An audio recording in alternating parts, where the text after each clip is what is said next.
Amém.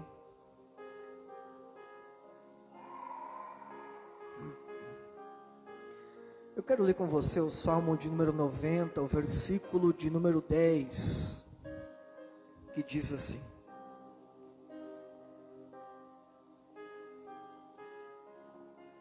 a duração da nossa vida é de 70 anos, e se alguns, pela sua robustez, pela sua força, chegam a 80 anos, o melhor deles é canseira e enfado, pois passa rapidamente e nós voamos. Amém? Olhe para cá um pouquinho, curva as suas cabeças. Pai de amor, nós te damos graças pela tua palavra, que é a maior revelação, a maior profecia deixada para as nossas vidas. Fala conosco através da tua palavra, Senhor. O nosso coração está aqui como a boa terra preparada para receber a boa semente do Evangelho. Fale conosco esta noite, em nome de Jesus. Amém. Você pode aplaudir o Senhor? Amém. Glória a Deus. O Salmo de número 90, ao contrário da maioria dos outros salmos, ele não foi escrito por Davi. Salmo 90, ele foi escrito por um outro personagem, muito conhecido, muito importante da Bíblia, chamado Moisés. Moisés escreveu essa poesia, Moisés escreveu esse cântico, que foi colocado no livro dos Salmos de Israel, que na verdade é o hino de Israel. O Salmo de número 90, ele provavelmente tenha sido escrito depois ou durante o período de deserto de Israel dos 40 anos. Mas o versículo que nós lemos, ele retrata muito bem a própria história de Moisés. Moisés, ele escreve dizendo, olha, a vida do homem é até 70 e se ele tiver muita força, ele chega a 80. O que passa disso é canseira, é enfado. O contexto que esse verso foi escrito, talvez não tenha sido o que eu vou dizer, mas ele representa, ele exemplifica muito bem a história de Moisés enquanto pessoa. Porque quando Moisés diz, olha, a vida vai até os 80 no máximo, e o que passa disso é cansaço, é a expressão de alguém frustrado, cansado, alguém esgotado. Pastor, por que o senhor diz isso? Porque o próprio Moisés morreu com 120 anos mais ou menos. Então seria incoerente Moisés dizer que se esforçar muito chega até os 80, quando mesmo passou dos 100. Mas pastor, por que esse versículo, por que essa história de viver até os 80 e depois dos 80 é só enfado, é só canseira? Por que isso se aplica na vida de Moisés? Todos conhecem a história de que Moisés, ele foi um menino que desde o seu nascimento, ele tinha uma promessa de Deus sobre ele. O nascimento de Moisés foi um nascimento debaixo de promessa, debaixo de um propósito. O menino que foi escondido por 3 meses na sua própria casa, e depois foi lançado nas águas do rio Nilo, resgatado pela princesa Tartemis, levado ao palácio, criado como filho da filha de Faraó, estudou nas melhores escolas do Egito, cresceu dentro de um palácio, levando vida de príncipe. Haja vista que o Egito naquela época, é necessário levar em consideração que o Egito naquela época era a maior potência mundial. Toda cultura, toda ciência, todas as riquezas e recursos estavam no Egito antigo. Hoje tem estudos que dizem que o Egito daquela época se arriscava a fazer cirurgia de corpo aberto. Tão avançada que era a ciência daquela época, ou melhor, tão avançada que era a ciência do Egito para aquela época. E Moisés foi criado ali. Até os 40 anos de idade, Moisés experimentou o melhor que alguém poderia experimentar na terra. Até os 40 anos de idade, Moisés comeu do melhor, Moisés viveu na melhor casa, Moisés teve a melhor educação, Moisés recebeu a melhor cultura, Moisés viveu na maior riqueza que alguém poderia viver naquela época. Moisés tinha de tudo. Traga para os nossos dias e imagine uma criança crescendo no maior palácio do mundo conhecido, sem ter falta de nada, sem ter escassez em momento algum. Moisés cresceu assim. Até os 40 anos de idade, Moisés era conhecido como o filho da filha de Faraó, o príncipe do Egito. Com cerca de 40 anos de idade, Moisés vai defender alguém que estava sendo açoitado pelos soldados.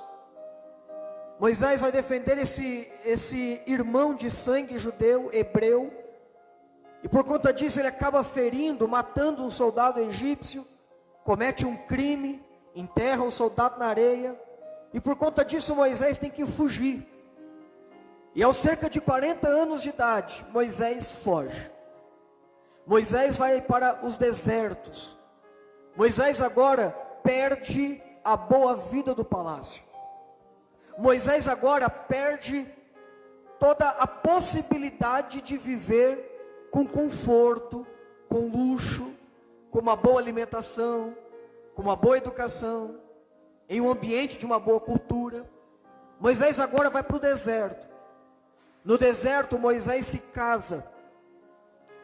E o que sobra para Moisés agora é cuidar das ovelhas do seu sogro, chamado Jetro. Detalhe, nem ovelha para cuidar o coitado tinha. Êxodo capítulo 3 diz que ele cuidava das ovelhas do sogro, porque nem ovelha para cuidar ele tinha. Ele se tornou funcionário do próprio sogro. O mesmo Moisés, que era neto do rei, o mesmo Moisés que tinha de tudo, o mesmo Moisés que usufruía do bom e do melhor, agora era funcionário do sogro, para que pudesse comer, para que pudesse sobreviver. Moisés agora não mora no palácio. Moisés agora, ele mora nos desertos, porque naquela época o pastor tinha que conduzir as suas ovelhas para onde houvesse pasto. E ele ficava no deserto, vagando de um lado para o outro, procurando pastagem e água fresca para o rebanho. Moisés agora, com cerca de 80 anos de idade, cansado, frustrado, lembrando de um passado de alegria, de um passado de glória, lembrando que um dia morou num palácio, lembrando que um dia usufruiu do palácio, agora ele olha para a própria vida e diz: acabou. Ele olha para a própria vida dele e diz assim: tudo que eu podia viver, eu já vivi. Tudo que eu podia usufruir, eu já usufruí. Tudo que eu podia desfrutar, eu já desfrutei. Não há nada mais para desfrutar. Não há nada mais para viver em Deus. Talvez ele até questionasse o porquê Deus o havia salvo no Egito. Será que o propósito de Deus era me salvar, para agora me largar esquecido no deserto? Será que aquela história que os hebreus me contaram, de que eu fui encontrado nas águas do rio, por um milagre, será que tudo isso se perdeu com o tempo? Será que tudo isso era apenas uma história? Porque quando o tempo passa, quando o tempo vai avançando, até aquilo que nós ouvimos de Deus, nós começamos a questionar. O tempo faz com que aquilo que nós recebemos de Deus se transforme em um ponto de interrogação na nossa cabeça. Quem de nós nunca perguntou a Deus: será que aquela promessa foi o Senhor que falou mesmo? Será que aquilo que eu ouvi, será que realmente era Deus? Será que não foi imaginação? Será que não foi carne? Será que a pessoa que eu acreditava que tinha sido usada por Deus, será que não foi empolgação, não foi carne, não? Porque o tempo passou e eu não vi nada melhorar. O tempo passou e eu não vi nada crescer. Muito pelo contrário, depois da promessa, ao invés das coisas melhorarem, parece que foi piorando. Ao invés das coisas caminharem para o milagre, caminharem para o cumprimento da promessa, parece que eu regredi no tempo. Eu estava vivendo bem, as coisas estavam bem. Agora olha onde eu vim parar. Diz a história que por ficar muitos anos no sol do deserto, sozinho, convivendo apenas com as ovelhas do seu sogro, diz a história que Moisés desenvolveu gagueira. Ele já não conseguia nem se expressar direito. Ele não conseguia nem falar mais. Esse é o Moisés de 80 anos de idade. Frustrado, decepcionado consigo mesmo e com Deus. Sem acreditar no que possa acontecer. E acreditando que chegou no fim da vida. Ao ponto de dizer, cheguei aos 80, o que passar disso é canseira e enfado da carne. Não tem mais o que Deus fazer por mim. Diz a Bíblia que um dia Moisés estava conduzindo as ovelhas do seu sogro. E diz a Bíblia que vai para o deserto, próximo ao Monte Horebe. Enquanto Moisés estava conduzindo as ovelhas para buscar pasto para elas, Moisés percebe que uma sarça, uma moita de espinhos, milagrosamente pega fogo. E Moisés percebe que aquele fogo ardia, mas não consumia a sarça. A Bíblia diz que Moisés ouve daquela sarça uma voz, e ele se vira para ver a sarça e ouvir a voz que falava com ele. Moisés nesse momento já não tinha mais alegria, já não tinha mais esperança, já não tinha mais expectativa. E quando Moisés acha que chegou no fim da carreira, quando Moisés olha e fala assim, já cheguei nos 80, acabou, agora daqui para frente é só canseira, ou seja, daqui para frente é só esperar a morte. Nesse momento, Deus vira uma chave na história de Moisés e marca um encontro com ele no monte de Deus, no monte chamado Horebe. Deus marca um encontro com Moisés. Quando Moisés já não acreditava e não esperava mais nada, Deus marca um encontro com Moisés e começa a conversar com ele. Naquele momento, Moisés ouve pela primeira vez a voz de Deus. O Senhor nos reuniu aqui nesta noite, eu acredito nisso. E eu quero liberar uma palavra profética sobre a sua vida. O tempo, as estações, nada pode ofuscar o brilho da promessa de Deus sobre a tua história. Aquilo que Deus disse ao teu respeito permanece de pé, ainda que o tempo tenha passado. Quando Moisés se encontra com a sarça ardente, a sarça ensina algumas lições para Moisés. Qual lição, pastor? Primeira lição que a sarça ensina para Moisés é que cada processo da nossa vida existe um tempo e um propósito. Cada processo que nós passamos, cada período que nós vivemos, por melhor ou por pior que seja, existe um tempo determinado e uma lição para nos ensinar. O que Moisés aprende quando ele se depara com a sarça é que tudo que ele viveu na casa de Faraó serviu para alguma coisa, e tudo que ele viveu no deserto também serviu para alguma coisa. Moisés, quando ele se encontra com Deus na sarça, ele percebe que tudo que ele viveu serviu de lição para a sua vida. Levante a mão, quero profetizar para você. Quando nós nos encontramos com Deus, nós aprendemos que os piores desertos trazem grandes lições para a nossa vida. Aleluia! Nenhum tempo que nós vivemos, nenhum período que nós atravessamos é em vão. Pastor, por que Deus permitiu Moisés ficar 40 anos no Egito? Porque Deus precisava que Moisés conhecesse o Egito por dentro.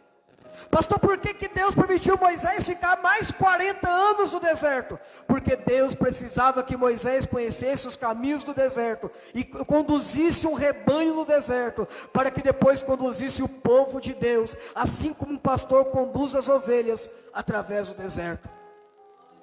O problema, querido, é que contar essa história hoje é muito fácil. Olhar para trás e dizer, olha, Moisés passou 80 anos aprendendo. Todo mundo diz glória a Deus. Mas o Senhor nos reuniu aqui para que você pudesse ouvir da boca de Deus. A história que você está vivendo agora é uma lição para o que Deus vai te colocar amanhã. O que você atravessou até hoje é uma história para aquilo que Deus vai colocar a tua vida no amanhã. Eu não sei se todos vocês têm esse momento de questionamento. Eu particularmente tenho.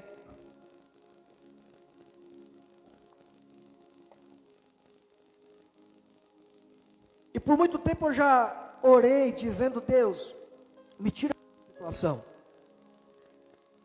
Sabe, por muito tempo eu já orei dizendo, Deus, muda a história. Deus, me livra desse momento, eu não quero viver isso. Por muito tempo eu já orei dizendo, Deus, eu não quero viver o que eu estou vivendo agora. Eu não quero passar pelo que eu estou passando agora.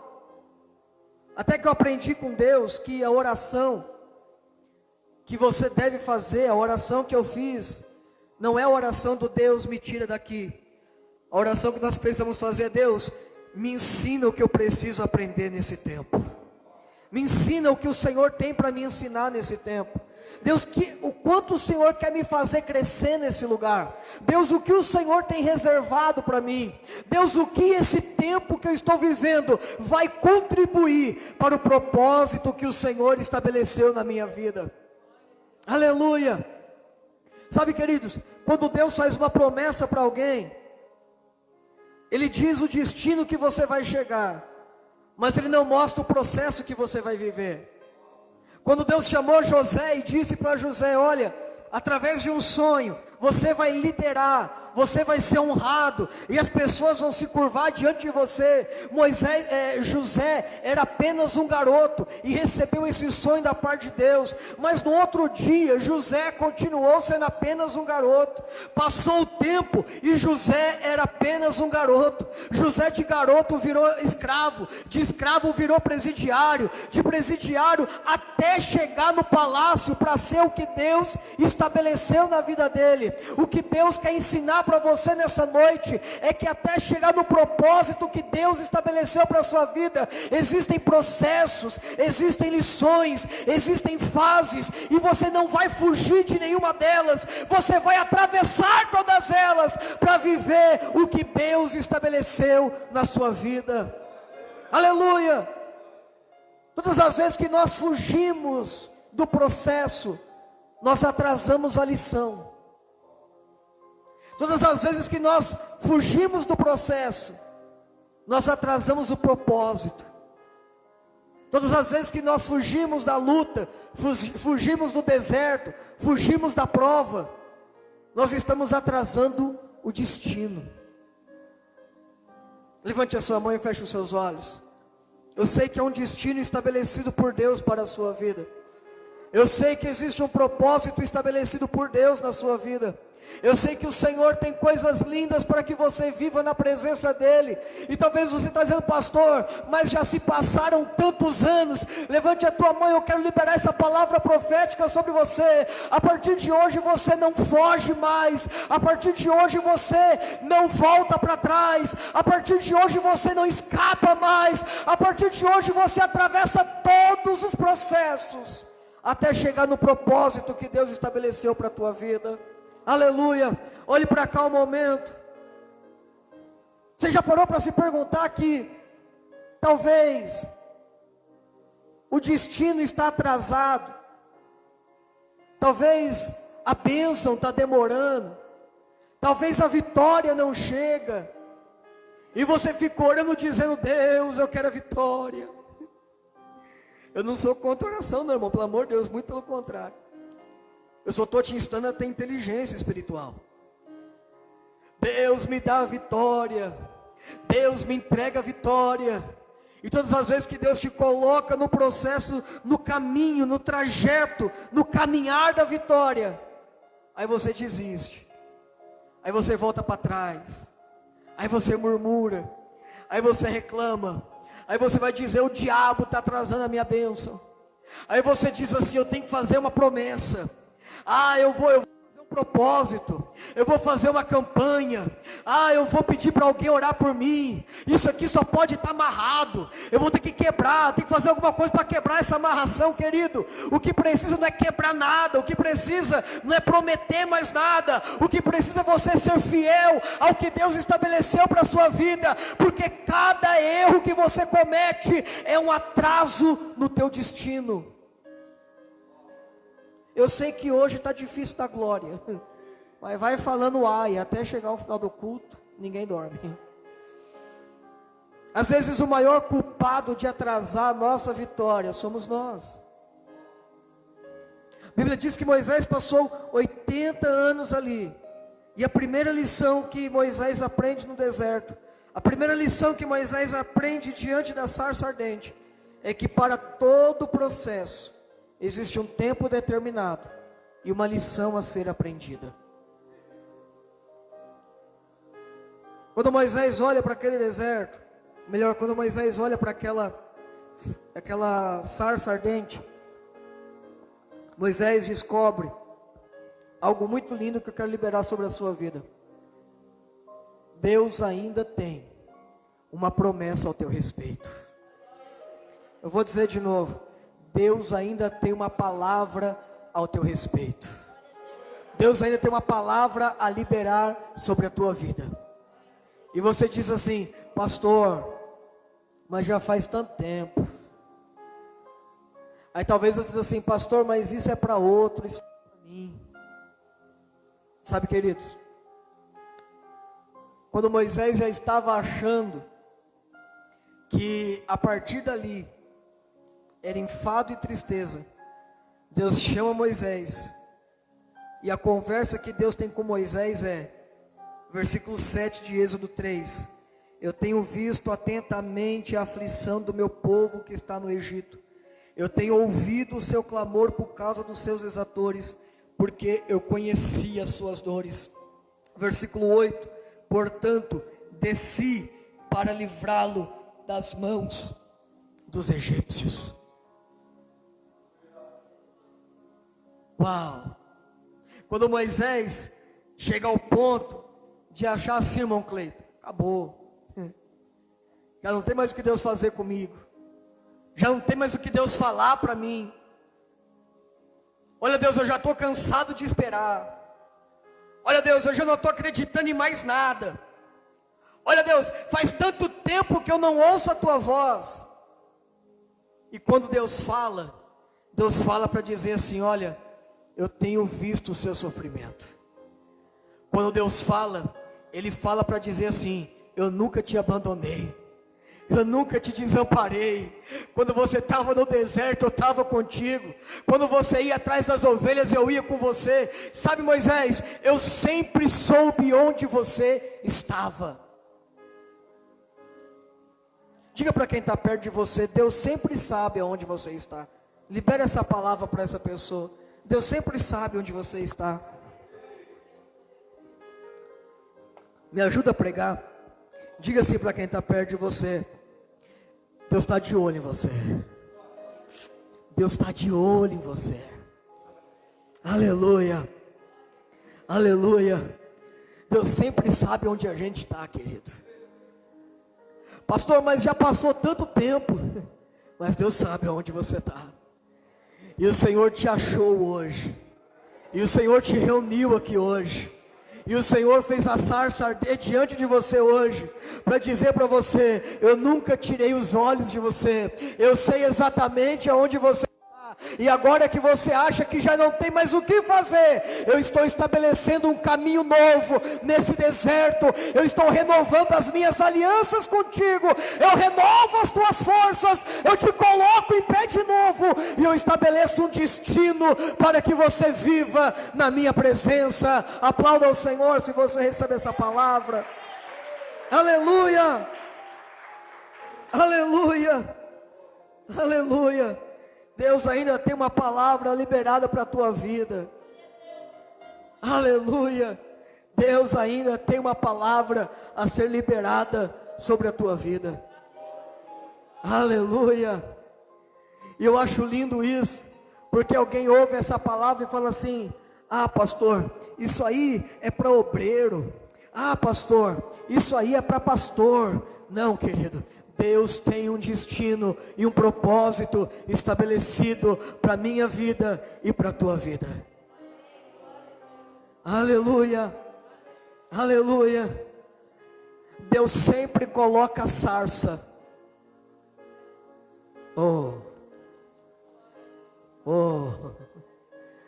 Pastor, aonde a sarça fica? A sarça fica onde você acha que é o seu ponto final. Aonde você acha que é o seu ponto final, Deus coloca a sarça para dizer para você: é um novo começo.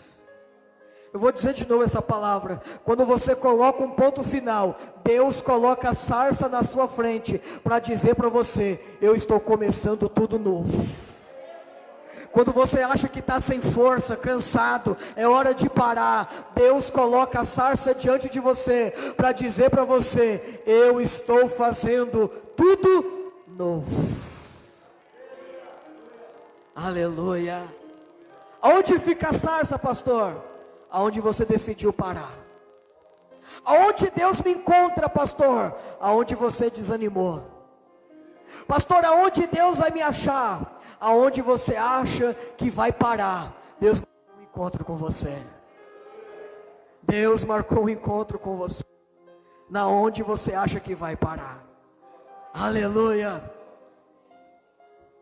Deixa eu finalizar com uma ilustração para que você entenda isso. Você me ajuda aqui, Douglas, por favor? Vem para cá, meu filho, me ajuda aqui. Isso. Fica mais ou menos ali na parede. Só para você entender uma coisa. É uma benção, né? Você vem lá de Cuiabá para você passar vergonha aqui. Calma aí, você me ajuda. Escute, para que você entenda, pastor, onde Deus coloca a sarça? Aonde você acha que vai parar, amém? Diz a Bíblia que Jesus estava na praia, e eu preguei isso quarta-feira passada. Jesus estava na praia, e os discípulos estavam em alto mar, e o vento era contrário. Eu preguei isso na quarta-feira, mas a parte final eu não revelei e deixei para entregar hoje aqui. Diga amém. Diz a Bíblia que Jesus veio andando em direção aos discípulos. Vou te colocar como Jesus, já que eu estou tentando passar vergonha, pelo menos mal ser Jesus, não é Pedro. Jesus vem andando até os discípulos. Vem andando. Parem um pouquinho. Aí Pedro estava dentro do barco. E fala: Senhor, se é o Senhor, me chama para ir onde o Senhor está. E Jesus fala assim: vem, Pedro. Pedro sai do barco e vai em direção a Jesus, que ele ainda não tinha certeza que era Jesus, mas ele vai em direção. Diz a Bíblia que de repente Pedro começa, diga afundar. Não, irmão, em nome de Jesus, diga afundar. Quando Pedro começa a afundar, a Bíblia diz que Jesus faz o quê? Estende a mão. Pastor, o que o senhor quer dizer com isso? Pedro afundou aonde Jesus já tinha parado para esperar ele. A Bíblia não diz que Jesus deu um passo para frente. A Bíblia não diz que Jesus correu até Pedro. A Bíblia diz que Jesus fez o quê? Estendeu a mão. Porque Jesus sabia onde Pedro ia afundar. E Jesus parou exatamente no lugar que Pedro afundaria. Pastor, aonde que Jesus para? A distância de uma mão de te segurar de novo. Pastor, aonde que Jesus estava esperando? Na distância de uma mão para me colocar de pé de novo.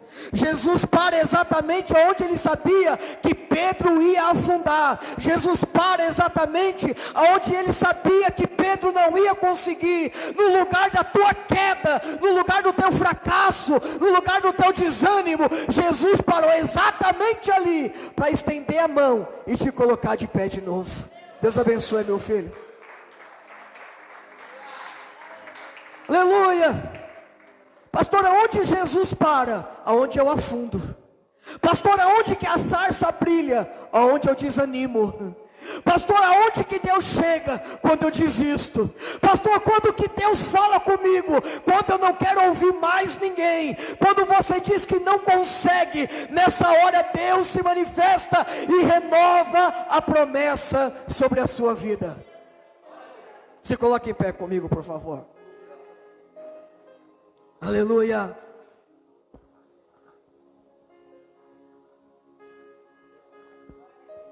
Aleluia. É tão interessante que a Bíblia diz que Pedro afundou porque soprou um vento. Jesus sabia onde o vento ia soprar. Jesus sabia onde o vento que afundaria Pedro sopraria.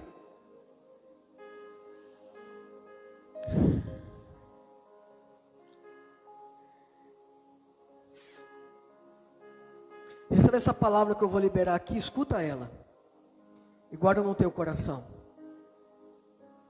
Você nunca vai surpreender Deus. Escuta com muito carinho o que eu estou dizendo. Você nunca vai surpreender Deus. Você nunca vai dizer assim: uau, eu fiz algo lindo para Deus. Eu dei uma oferta que agora eu encantei Deus. Eu dei um dízimo que com essa Deus não contava. Eu fiz algo lindo. Olha, Deus não esperava por isso. Você nunca vai surpreender a Deus. E o inverso também é verdadeiro. Você nunca vai dizer assim: que besteira que eu fiz. Deus deve estar chateadão comigo. Você nunca vai fazer algo tão grave, tão errado, que vai pegar Deus de surpresa. Escute o que eu estou dizendo. A tua queda nunca vai surpreender Deus. O teu erro nunca vai surpreender Deus. O teu desânimo nunca vai surpreender Deus. A tua vontade de parar nunca vai surpreender Deus. A tua vontade de jogar tudo para o alto e sumir nunca vai surpreender Deus. Você nunca vai conseguir pegar Deus de surpresa. Porque todas as vezes que o vento que veio para te derrubar soprar, Jesus já vai estar lá com a mão estendida te esperando. Todas as vezes que você achar que chegou no teu limite e a partir de hoje é só canseira, a sarça de Deus vai estar te esperando. Todas as vezes que você achar: Deus, agora não, essa é para acabar, eu não quero mais nem ver Deus depois dessa que eu fiz, você se engana.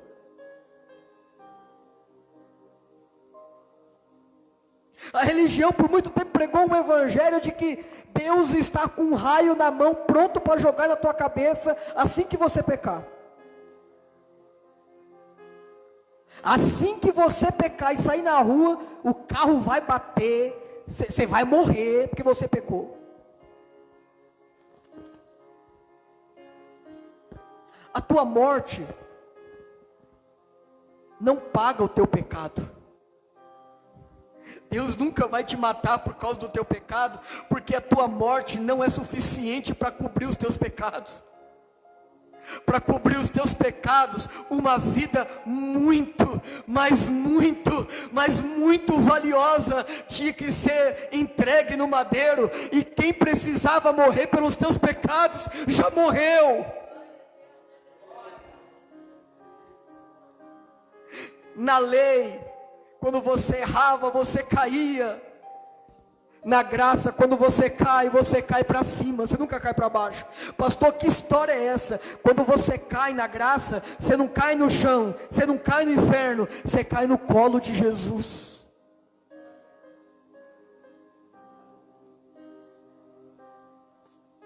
Pastor, eu fiz algo muito grave. Pastor, eu desisto. Pastor, eu fui ferido, magoado, ofendido. Pastor, olha, eu não quero mais saber de nada. Ei, o RH de Deus não aceita a carta de demissão, não. Todas as vezes que você chega para Deus dizendo, Deus, eu não quero, você não encontra um Deus carrancudo dizendo, eu vou te matar porque você desistiu. Eu vou tocar no seu filho porque você desistiu. Não, esquece essa bobagem. Se você não fizer a minha obra, eu vou te... Não esquece. Com Deus, quando você pensa em desistir, Ele não levanta um trono de julgamento, Ele levanta uma sarça de recomeço.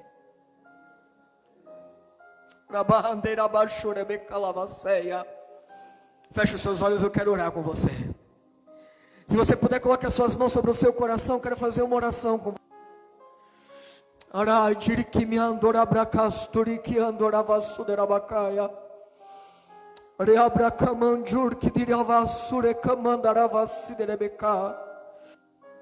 Talvez o que o diabo tem dito para você até hoje é, cara, já deu. O que você tinha que fazer, você já fez. Agora você não aguenta mais. Agora você não pode mais. Agora você não consegue mais. Agora nem digno mais você é. Desiste, deixa para lá, abandona isso. Talvez o que o diabo tem dito para você é, olha, larga a mão desse negócio. Mas uma sarça está estabelecida neste altar esta noite, para se encontrar com você e dizendo, eu tenho um destino e uma promessa estabelecida para a sua vida. Deus nos reuniu aqui nesta noite para dizer para você, olha, Deus te fez parar aí com seu celular na mão assistindo essa mensagem. Deus te trouxe até dentro desta igreja só para dizer para você assim, olha, eu tenho visto o teu sofrimento, eu tenho ouvido o teu clamor, e eu desci da terra, marquei esse encontro contigo para pegar na tua mão, e quando você achava que ia parar, eu estabeleço uma nova história para a tua vida. Eu estabeleço um novo caminhar para você. Eu renovo a minha aliança contigo. Eu renovo a minha promessa na tua vida. Eu renovo a minha história com você. A tua história não acaba desse jeito. A tua história não acaba com você caído. A tua história não acaba com você derrotado. A tua história não acaba com você desanimado. Deus te coloca de pé de novo e te traz para dentro da sarça para renovar a aliança que tem na tua vida.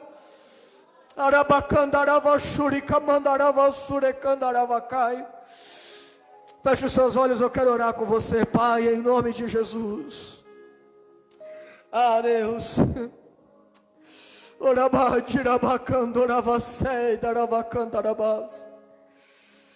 Senhor, o Senhor não nos trouxe aqui para ser derrotados.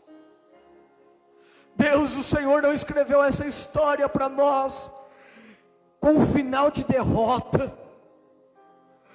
Um pai nunca escreveria uma história em que o filho acabaria derrotado. A história que o Senhor escreveu para nós é uma história de vitória e conquista. E se por acaso hoje nós estivermos cansados, sobrecarregados, em nome de Jesus, Senhor, em nome de Jesus, nos traga alívio nesta noite. Em nome de Jesus, nos traga alívio para todo fardo, para todo peso, para todo cansaço. Em nome de Jesus, nos traga renovo, nos traga vigor. Em nome de Jesus, nos coloque de pé novamente. Em nome de Jesus, estabeleça as nossas forças.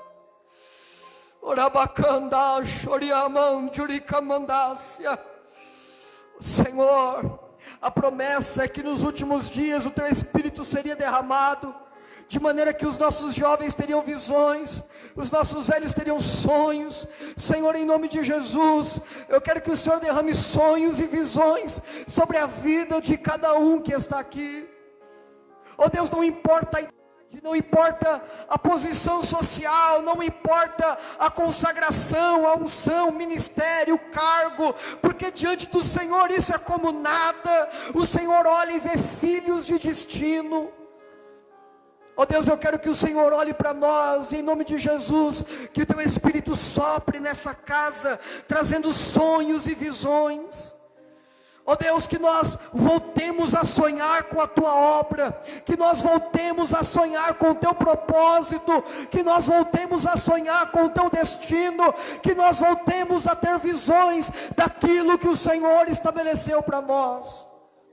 Assim como a sarça ardia no deserto, que a Tua sarça possa arder dentro de cada coração esta noite, que a Tua sarça possa voltar a queimar dentro do peito, que a vontade pela Tua presença volte a arder, que a vontade de sentir a Tua presença volte a incendiar, queima a gente por dentro, Senhor.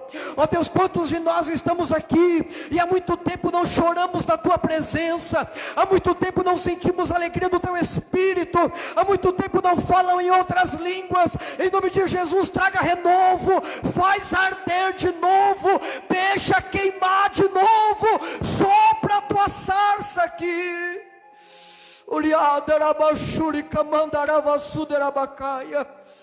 Senhor, em nome de Jesus, que todas as durezas do coração sejam quebradas agora.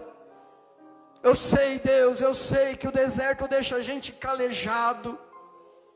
Eu sei que o sofrimento, que a traição, que o desprezo, eu sei que é a decepção, eu sei que é a frustração, eu sei que ser traído faz a gente ficar duro, faz a gente ficar seco, faz a gente, ó Deus, perder a sensibilidade.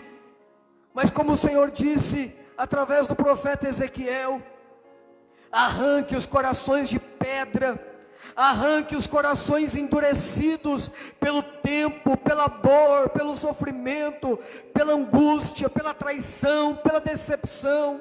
Oh Deus, quantos corações que se tornaram de pedra por conta das decepções. Oh Deus, em nome de Jesus eu oro para que nessa noite corações de pedra sejam substituídos por um coração novo, como o Senhor disse através do profeta Ezequiel.